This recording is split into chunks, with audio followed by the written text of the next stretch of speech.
SSC রেজাল্টে এবারও যে তথ্যটা সবচেয়ে বেশি অবাক করবে সেটা হলো মেয়েরা আবারও ছেলেদেরকে পিছনে ফেলেছে।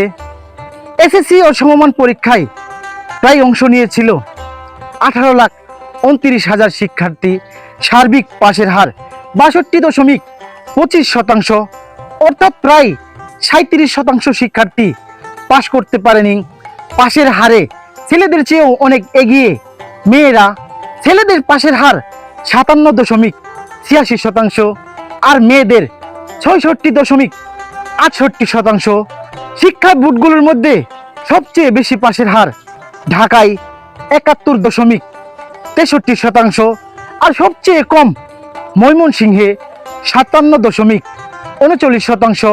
তবে মনে রাখবেন, রেজাল্ট শুধু একটি সংখ্যা, জীবনটা তার চেয়েও অনেক বড়।